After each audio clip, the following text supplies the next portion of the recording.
কুকুর যদি ঘাস খায় তাহলে বুঝতে হবে কুকুরের পেট নষ্ট হয়েছে, আর মানুষ যদি ঘুষ খায়, বিশ্বাসঘাতকতা করে, মনুষ্যত্ব বিলুপ্ত হয়ে গেলে বুঝতে হবে মানুষটার অন্তর নষ্ট হয়ে গেছে।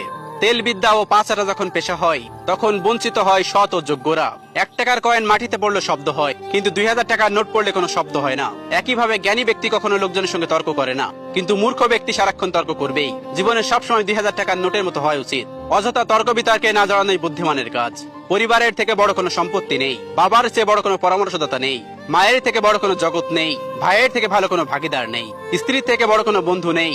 এজন্য পরিবার ছাড়া আমাদের জীবন অমূল্য। 1 ফোঁটা বিষ অনেক পানি নষ্ট করতে পারে। ছোট্ট একটা পাথর একটা গ্লাস ভাঙতে পারে, আর ছোট্ট একটা মিথ্যা কথা পুরো লাইফটা নষ্ট করে দিতে পারে। বাবার ইচ্ছা ইঞ্জিনিয়ার, মায়ের ইচ্ছে ডাক্তার, দাদুর ইচ্ছা উকিল হও, কাকুর ইচ্ছে মাস্টার। ইচ্ছেগুলো কেমন যেন ভেবে আমি কেউ আমায় বললে না তো, খোকা মানুষ হ। একজন মা 5 জন সন্তানকে একসাথে মানুষ করতে পারে, কিন্তু সেই 5 জন মিলেও পারে না একজন মাকে খেয়াল রাখতে।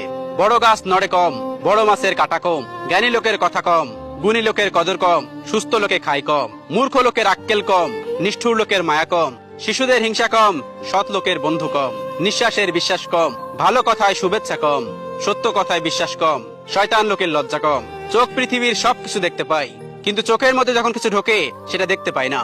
ঠিক সেইভাবেই মানুষ অন্যের সব দোষ দেখতে পায়, কিন্তু নিজের দোষ কখনোই দেখতে পায় না। জিহ্বার কোনো হার নেই, তবু অনেকে হৃদয় ভাঙতে পারে। তাই কাউকে কিছু বলার আগে ভাবুন। রাগ ও জেদ যাদের জীবনে বেশি, তাদের জীবনে কেউ থাকতে চায় না। কষ্ট হলেও সত্যি, অনেকদিন পর আমিও টের পেলাম আমি কারোর প্রিয়জন নই, শুধুই প্রয়োজন। বৈশাখী ঝড়ে ভেঙে যায় ঘর, হৃদয়ে ঝড়ে কেউ হয় পর। অনেক দেখেছি যারা অন্যকে ভালো রাখতে গিয়ে নিজের ভালো বিসর্জন দিয়েছে, দিন শেষে তাদেরই অপরাধের কাঠগড়ায় দাঁড়াতে হয়েছে। খাবার যতই দামি হোক, পচে গেলে যেমন কোনো মূল্য থাকে না, ঠিক তেমনই শিক্ষা যতই থাকুক, মনুষ্যত্ব না থাকলে সেই শিক্ষার কোনো দাম নেই। কারোর সুন্দর চেহারা দেখে মুগ্ধ হয়েও না, কারণ তাহার চরিত্র যদি ঠিক না থাকে তাহলে সুন্দর চেহারা দিয়ে কি করবে। কারোর থেকে ধার নিলে সে চাওয়ার আগেই বা নির্দিষ্ট সময়ের মধ্যেই তার টাকাটা ফেরত দেওয়ার চেষ্টা করুন। এটা আপনার সততা এবং চরিত্রের অনেক কিছু মিন করে। আমরা কালো রঙকে অশুভ হিসাবে দেখি, কিন্তু স্কুলের সেই কালো বোর্ডটি প্রত্যেকটা ছাত্রছাত্রীর জীবন উজ্জ্বল করে দেয়। মা ও স্ত্রী দুজনকে অধিক সমান ভালোবাসা ও সম্মান দেওয়া উচিত, কারণ একজন তোমাকে এই দুনিয়াতে এনেছে, আর অন্য একজন দুনিয়ার সব আপনজন ছেড়ে তোমার কাছে এসেছে।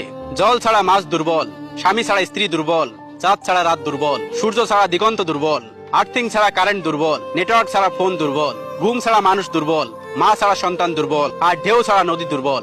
কারো দুঃখ নিয়ে কখনো ব্যঙ্গ করো না, কে জানে কে কি কষ্টের মধ্যে দিয়ে বেঁচে আছে। কাউকে কথা বলার জন্য বাধ্য করো না। এটা মনে রাখবে, যার কাছে তুমি যতটা মূল্যবান, সে তোমাকে ঠিক ততটাই গুরুত্ব দেবে। যারা আমাকে সাহায্য করে নাই, আমি তাদের প্রতি কৃতজ্ঞ, কারণ তারা সাহায্য না করার কারণে আজ আমি নিজের কাজ নিজেই করতে শিখেছি। কেউ সাহায্য করলে তাকে ধন্যবাদ দিতে ভুলবেন না, সেটা রিক্সাওয়ালা হলেও, কারণ ধন্যবাদ দিতে পয়সা লাগে না। তুমি যখন একা থাকো, তোমার চিন্তার প্রতি সাবধান হও, এবং যখন তুমি অনেকের সাথে থাকো, তখন তোমার কথার প্রতি সাবধান হও। চরিত্র ও আয়না দুটোই পরিষ্কার রাখুন। নিজেকে সুন্দর দেখাবে। মানুষ যাকে বেশি ভালোবাসে তাকেই সন্দেহ করে, কারণ তার প্রিয়জনের ভাগ কাউকে দিতে চায় না।